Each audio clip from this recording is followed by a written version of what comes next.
Guys, I think the UK is cooked. We are cooked. Once upon a time, the sun never set on the British Empire, but now, even Great Britain itself is a hollow shell of its former glory. Now, I know as an American, we like to tease the British for their bad food and snooty gravitas and that whole colonialism thing, but without their airs and traditions and people, what has Great Britain become? It's been reported that a millionaire fled the UK every 45 minutes last year, and it's getting worse in 2025. It begs the question, what's chasing them away? We've just arrived in the colonies because there was some bitching over a tiny 3% tax. And it isn't just the British elite who are moving to greener pastures. The UK is experiencing a brain drain among lower and middle class residents as well. As immigration with an E becomes more and more common for Brits, many are asking if Great Britain is on the precipice of a mass exodus, which I am calling Brexodus. I spoke this week with a friend from the UK who shared her perspective on the matter and dug into some research myself on this phenomenon. And what I found was truly devastating because many of the problems facing Brits are facing Americans as well. They're just much further along. So inquiring minds want to know, what is going on? And is it possible for a country to recover from economic necrosis?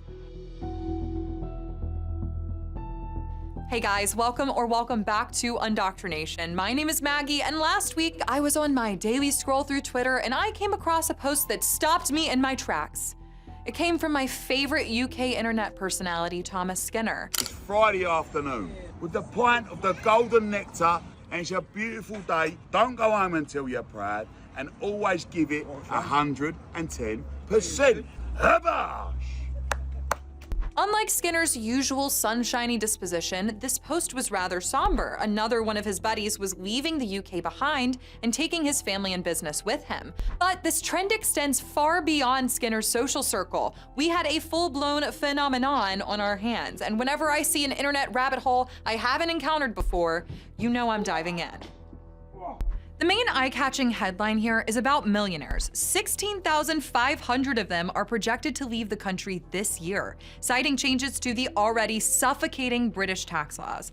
And perhaps you aren't a moralizer about taxation like I am, I think it's theft, but you probably care that these guys are now leaving in droves and taking all of their investments and wealth with them to places like Switzerland, Portugal, and the UAE. High-functioning economies sort of need the savings and investments of these millionaires and billionaires to fund projects and job creation. The Adam Smith Institute predicts this wealth exit will cost the UK economy £1.3 billion and 23,000 jobs by 2030. And as I said earlier, millionaires are not the only ones fleeing. I asked my friend Reem, writer and commentator at the IEA, what she thought was causing the mass exodus. And here's what she had to say. I think fundamentally people are leaving the UK because, economically speaking, there isn't much here for them. When you've got the highest tax burden since the Second World War, we've got a huge amount of regulation and red tape, which makes it impossible for anybody with an ounce of ambition to do anything. And when the government are basically saying to 20% of the population it's okay for them to stay at home and not work, whilst the rest of the population that are working have to pay extortionate levels of tax, it really does beg the question, at what point is it getting too much? Taxes have increased dramatically. Meanwhile, the UK's economy is sagging with government spending, whether it's for their socialized healthcare system called the NHS, which is nightmare fuel, or welfare programs that attract asylum seekers and trap Brits into the poverty cycle. It's interesting from the flip side, where there are huge numbers of young people that are not working and aren't incentivized to. There was an NHS Confederation report that found that between 2021 and 2022, there were about 63,000 people that went from being economically inactive because they were students to then being economically inactive because they were on long-term sickness benefits. So we are in a situation where in one single year, more than 60,000 people are going from immediately being students to then immediately going into long-term sickness benefits. And one of the big problems with this particular situation is that all of those people that are on out-of-work benefits, and they're claiming it based on them being long-term sick, most of it is as a result of claims around mental illness. What that means is they are not being counted in unemployment statistics. So these are young people, young, ambitious people, potentially ambitious, that aren't being incentivized to do anything with their lives. And we know that more than 95% of those people will never end up going to work ever. So we have people in their 20s, 30s, that are being consigned to a lifetime of worklessness, a lifetime of idleness, and more than it's a waste of taxpayer money that is being paid for by hardworking people across the country, it's a waste of human potential. Wealthy and middle-income residents are being pushed past their breaking point to fund the pet projects and failing social programs of the political elite. The top income bracket, which is anyone making a little over £125,000, is taxed at 45%.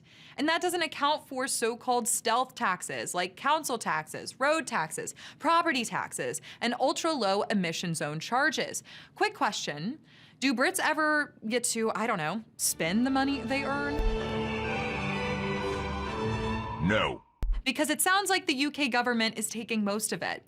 And understandably, this high tax burden is forcing people out of the country. The top 1% in the UK pay about 30% of all income tax. It's all tax that the government receive in totality in the Treasury. Which means that, of course, everything that the government spends money on is fundamentally being paid for by the wealthiest. A lot of people in the UK think that they're not being taxed enough. And why work at all if you're going to be punished while some welfare recipients waste their potential living off your dime? And it's not just the 1%, it's lower and middle income people who also find it impossible to keep up with this financial system. Clearly, cost of living is an incredibly urgent issue, particularly the cost of housing. In the 1990s, the average house cost about 3 to 4 times the average salary, depending on the area of the country. Now that's about 12 times the average salary. The UK has an over 4 million home deficit due to years of overregulation. Because of this chronic underbuilding, housing costs have grown twice as fast as income in the past 2 decades. Only the top 10% of earners in London can afford to buy property, and significantly less young people own homes now compared to their parents' generation, and so many rent. But costs there are out of control as well because of the enormous pressure on existing rental properties. In fact, 20% of renters are spending over half of their salary on housing. Not to mention, asylum seekers are granted free housing, and last year, over 84,000 applied. If the problem is a housing shortage, then the obvious solution is to remove the barriers to building more housing. But it's likely the government will continue their routine of taxation, welfare spending, and regulation, which will only make the problem worse. Housing is only a small part of the picture. Ask yourself this: what would it take for you to leave your home country? For me, the answer is pretty obvious: alienation from the job market and society. In the UK, it is becoming harder to find meaningful work that pays enough to build a simple and fulfilling life. And once you've lost upward mobility and you no longer feel pride in your country, it's less difficult to sever ties. Are we breaking up? I think it's interesting for young people where there are some that are working incredibly hard, and so if you are ambitious, you're being overtaxed, and so many young people are moving to places like the UAE where they aren't being taxed as much. The British healthcare system, or the NHS, is a shining example of eroding British pride and salaries. 4 in 10 junior doctors employed by the NHS said they plan to leave the NHS and the UK as soon as they could. They cited bad working conditions and low pay as reasons for wanting to GTFO, and the patients aren't satisfied with their supposedly glorious government healthcare either. Wait times and worsening conditions are sending the UK backwards. This kind of wage stagnation and deteriorating institutions are affecting numerous sectors. To put it lightly, the UK has changed dramatically, both financially and culturally, in the past 2 decades. In the early 2000s, London was a financial hub. Now, it's hardly a place you'd want to do business. And it's not exactly a place to raise kids anymore either. If you are a young person in your 20s and you know that owning a home is not something that is feasible in the next 20 years, what that means for you is you're probably going to delay having children. And so there are cultural as well as political and demographic implications as a result of the really, really awful economic situation. And crime is also a problem. Knife attacks are rampant. Many women are reported being followed and harassed on public transportation and in the streets. It's always been cold and rainy, but now you get the pleasure of constantly looking over your shoulder. And the government seems to care less about their citizens' safety and more about helping others, like the asylum seekers who cross into the border and are given free housing, healthcare, education, and stipends for food and other necessities. And the government funds this with money they've stolen from their own productive citizens who are growing increasingly disaffected. The British government is essentially punishing productivity and showing the world that their taxpayers are a piggy bank to be dropped on the ground and pilfered. Citizens who do speak critically are given the cold shoulder, or worse, they are thrown in prison. You can now be arrested for memes if they cause offense or anxiety. Take me away, officer, I am guilty as charged. To rob Peter to pay for Paul and then throw Peter in jail for complaining about Paul is kind of insane, regardless of whether or not you agree with or endorse Peter's opinions. And the surveillance system needed to enforce the parameters of right think is a terrifying precedent for a supposedly liberal nation to set. Thank God we have free speech protections in America, but this wave of illiberal thought is a little too close for comfort. The financial serfdom, the alienation, the surveillance culture, and thought police, and growing political resentment are all contributing to this outward migration that's uncharacteristic for such a developed country. The only country who lost more wealthy residents last year was China, and they've got their own issues. Clearly, something isn't working, and it's not just the UK that's falling apart at the seams. In America, we too suffer from rising cost of living issues, increasing surveillance, political divisions, and alienation. And I'm sure you could say the same for Canada or Germany. Across the board, we are seeing the failure of Keynesian economic regimes.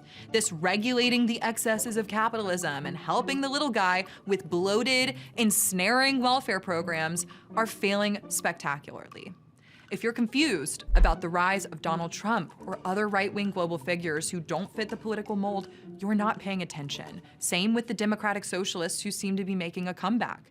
People are desperate for something new because the way things are isn't working anymore. What if we tried freedom? I mean, real freedom. The experiment run by Javier Milei in Argentina is working. We're seeing proof that free markets help people thrive, not just latch onto a government sippy cup for the rest of their lives, but actually thrive and find purpose and meaning in their lives. I asked Reem what she thought that might look like in the UK, and here's what she had to say.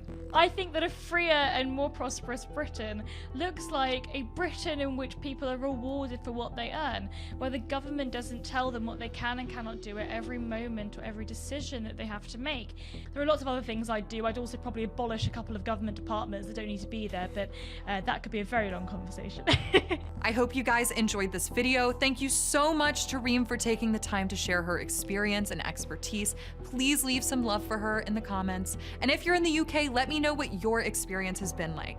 I'm praying for you guys, and I don't think all hope is lost. And same for the US. When we identify the problems, the solutions become apparent. All that's left is the courage to act. Remember to like, subscribe, and hit the bell for notifications, and I will see you all next week. Ciao.